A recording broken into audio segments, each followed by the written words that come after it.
Законго бул баш ийбей, законду бул урматтап сыйлабайт да бул. Закондон коркпойт, эч кимден коркпойт. Милициялар, прокуратуралар бардыгы коркот мындан. Сооронбай Шарипович, биздин бүгүнкү маалымат жыйынын берип жатканыбыздын себеби сиздин 8 февралдагы коопсуздук кеңешинде сот жана прокуратура органдарына кайрылып, кескин сындап сүйлөгөн сөздөрдөн кийин бизге чоң үмүт пайда болуп, сизге кайрылып жатабыз. Биз Жолдошев Мирлан Канжар Кадыралиевден жабыркап, кордук көрүп, үйүмдү жана кафемди тартырып, 7 балам менен көчөдө калдым. Бүгүнкү күнгө чейин адилеттүүлүк издеп келе жатам. Сөзүм кыска болсун, Канжар Кадыралиев боюнча сот иши бүгүнкү күнгө чейин арадан 3 жыл өтсө дагы аягына чыкпай келет. Бирок ага карабастан Ак үйдөн кээ бир таасирдүү кишилер жардам берип, башкача айтканда сотторго указания берип, бүгүнкү күнгө чейин создуктуруп келе жатышат. Мен бул сөзүмдү буга чейин маалымат жыйында да айтып келе жатам. Мен баарын билем. Сотторго ким указания берип жүргөндүгүн, ким үй камагына кайсы сотту коркутуп чыгарып, Канжар Кадыралиевди үй камагына чыгарып койгондордун баардык маалыматтар бар. Бул кишилердин аттарын өз коопсуздугум үчүн айта албайм. Ушул ишти урматтуу Сооронбай Шарипович өз көзөмөлүңүзгө алууңузду абдан суранабыз. Анткени Канжар Кадыралиев үй камагына чыгып алып, сотторго түздөн-түз кийлигишип, тергөө ишинде кийлигишип, сотту да жүргүзбөстөн сотторду сатып алды. Тоскоолдук кылып, ар кандай жолдор менен бир күнү молдолору келет, бир күнү милициялары келет, кой теңелбе буга. Коркот турган сезим калбады. Биз коррупциясыз көзөмөлгө алып чечип беришибизди суранып келип да. Ушул жерге келип сиздерге маалымат берип атабыз. Адилеттүү бир чечим чыкса деп суранып келдик да. Ал сотко барабыз, эч кандай чечим жок. Кийинки средачы берип келгенде ушу барабыз, жок эч кандай чечим. Буда Аркарова деген судья караган. Азыр эми кайрадан расследование кылгыла, ошко кайрадан расследование болсун деп. Кайрадан расследование болсо 3 жыл өтүп атат. 3 жылда бир чечим чыкпай, кайрадан расследованиянын эмне кереги бар кайра?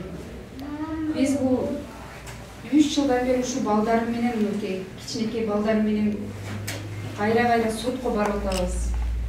Келебиз, арызданбаган, арыз жазбаган жерибиз калбады.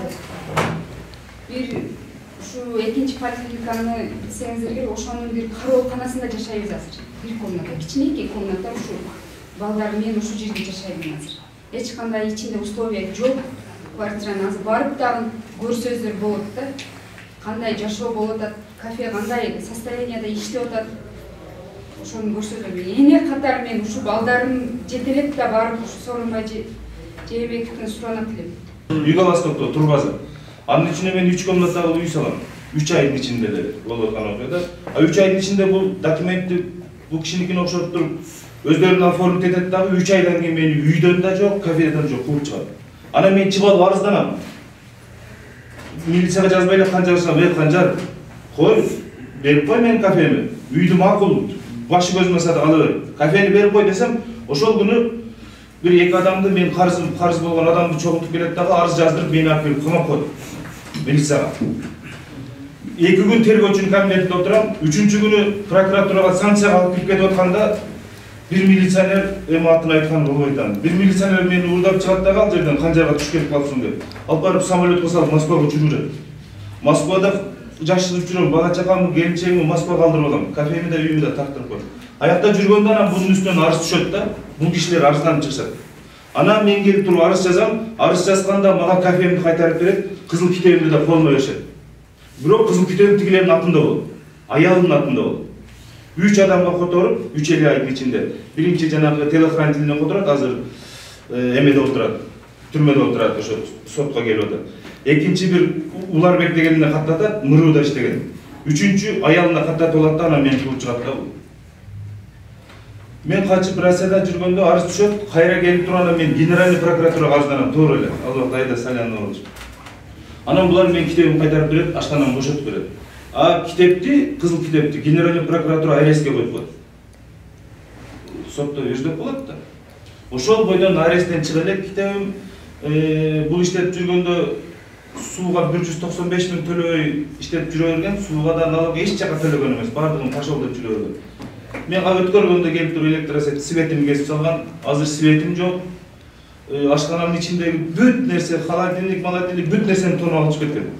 Кадерлик 2020 жылдан бери 2014 жылга чейин мени аябай кордоп келген да бакта.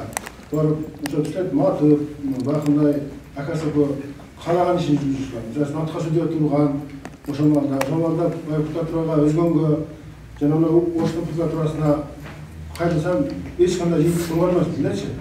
Анан акыры айлам куруп Бишкекке барып генерал прокуратурага арыз жазгандан кийин булар арыздын негизинде катышып кеткен ошол маалда. Анан кийин келип булар 2014 жылы ноябрь айында кечирим сурашып, анан тийбей дешкен болчу да. Ошол мезгилде мындай өзүнүн жасаткан баягы кагаз болгон, баягы мамлекеттин жерин өзү алтынча тартып, көзегистин тараптуу, мыйзамдуу кагаз жазып, өздөрүнчө баягы өзүнө жеке менчик катары колдонгонго аракет кылган да булчу.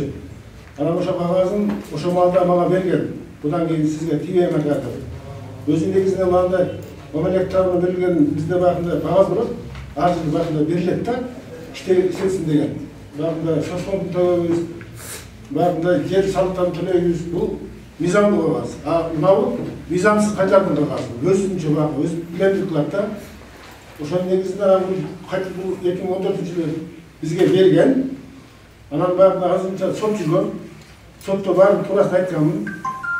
Болгон окуянын, урганын, атканын, атка сүдүр өткөнүн, анан сот деле мисалы үчүн боттун туура чечим чыгарып беребиз деп айтат Бишкекте, октябрь сотто. Бирок негизинен келгенде баягы соттун чечимин алегичен күтөбүз, адамдын тартылып жок.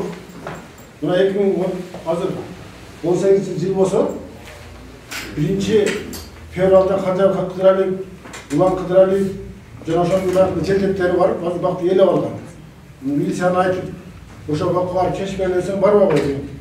Анан Мукураб өзгөнүн прокуратурасына барып, аты ким эле, Азамат беле, ошо барып айтсам, кагаз жазып берип, участкага кошуп берди.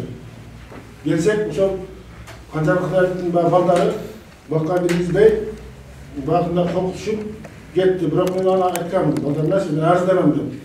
Бирок колуңа келгениң деди. Анан ошол өзгөнүн прокуратурасы милицияга бердилер. Милицияга барсак, баягы милиция эртең келип үстүмө келгенде баягы мен арызымды албай, ошол жерде калды баягы документимчи. Анан ошол калган себептен анан сенге кайрылганга мындай мажбур болдум. Азыр мына айтканда чагылганда жатты бармай жетет.